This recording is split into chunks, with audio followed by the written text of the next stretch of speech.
Hey guys, welcome to another video. Just wanted to do a quick match day 4 reaction review. I'm just gonna go over a couple of not a couple, but I'm gonna go over the results from all the games and just different aspects of those games. So I'll start off with the Man City Brentford game. Man City victorious 2-1 at home. Excuse me.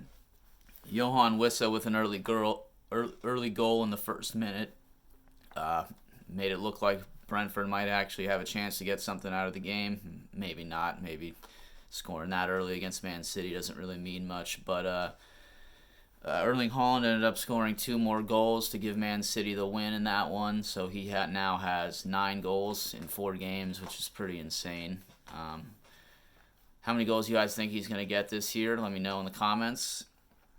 And then this next game, result was a bit of a surprise. Nottingham Forest beat Liverpool away 1-0. Late goal from Callum Hudson-Odoi. Pretty good goal, too, from outside the box.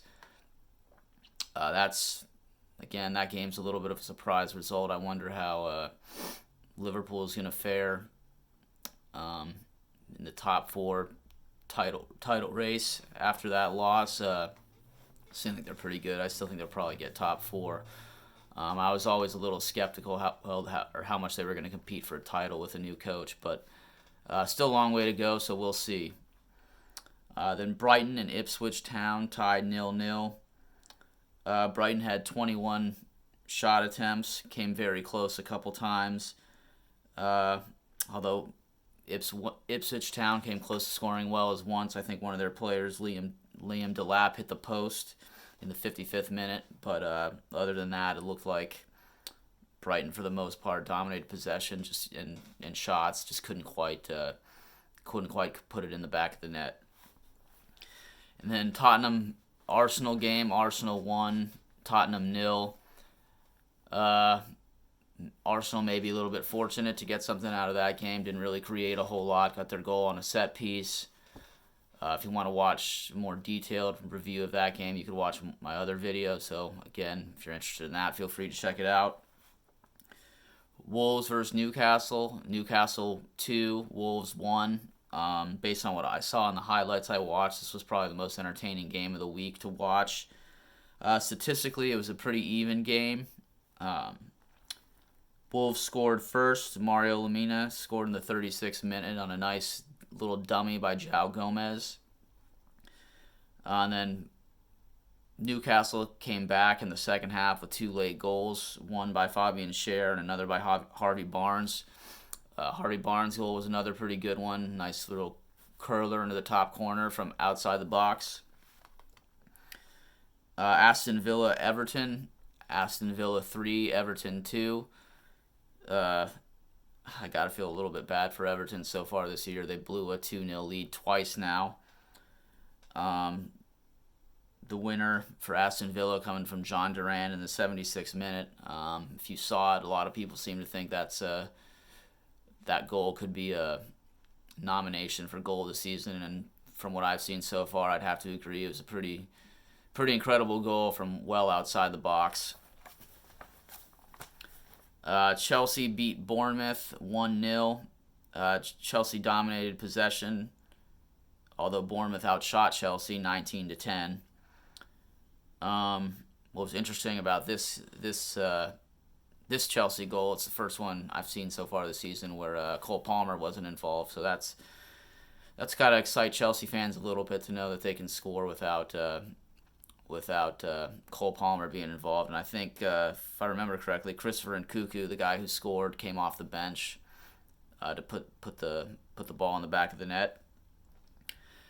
Man United beat Southampton 3-0. Not really surprised there based on what I've seen from Southampton this year. They look like they're going to be right back in the relegation area, probably going to get relegated. I feel a little bit bad for Aaron Ramsdale after leaving Arsenal, even though he didn't really seem to do too much wrong there to get replaced by David Raya, but that's kind of how the way things go. So it's unfortunate that he went to such a bad team. So we'll see what happens with them the rest of the way, but as of now, Southampton, it doesn't look like they're going to get out of the relegation zone. Fulham and West Ham drew 1-1. Fulham slightly edged possession. Fulham slightly edged possession and outshot West Ham 21-11. Fulham with a goal from Raul Jimenez in the 24th minute, assisted by Emile Smith-Rowe. And then Danny Ings with a late equalizer for West Ham. And based on the highlights I saw from this game, it looks like Fulham probably would have won the game. They had a lot more chances than West Ham, as I said, and I guess that makes sense considering the shooting statistics, but they couldn't quite put the game away. And then lastly, we have Crystal Palace 2, Leicester City 2. Leicester City went up 2-0. A goal from Jamie Vardy and Mavididi. And then Mateta scored for Crystal Palace right after Mavididi's goal. So they got back into the game pretty quickly. And then a little bit unfortunate for Leicester, for Connor Cody to give up a penalty in the 91st minute. And the reason I say a little bit unfortunate, it kind of looked like he had won the ball off, I believe it was Eddie Nketiah in the box, but unfortunately he didn't see the Crystal Palace player come running in, and he stretched for the ball and just missed and happened to clip the Crystal Palace player and award a penalty, which was converted by John Felipe Mateta. So he had a brace in the game as well. So that wraps it up. Again, Crystal Palace 2, Leicester City 2. Those were all the games for match week 4. So at the end of match week 4, that leaves a top 4 of Man City, Arsenal, Newcastle, and Liverpool. And the 3 teams in the relegation zone are Wolves, Southampton, and Everton. I guess looking forward to match day 5. The big game of that week is going to be Arsenal, Man City. It's at the Etihad, so that game will be interesting. Obviously, I'd have to say Man City are probably favored, especially with the injuries Arsenal have at the moment. I'm hoping Arsenal can get something out of that game.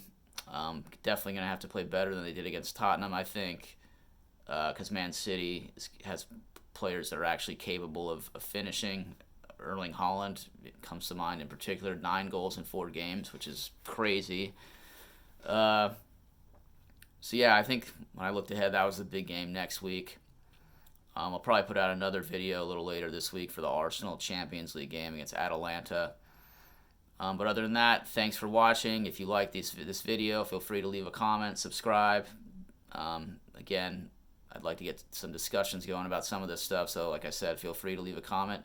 But until next time, have a good week, everybody, and take care.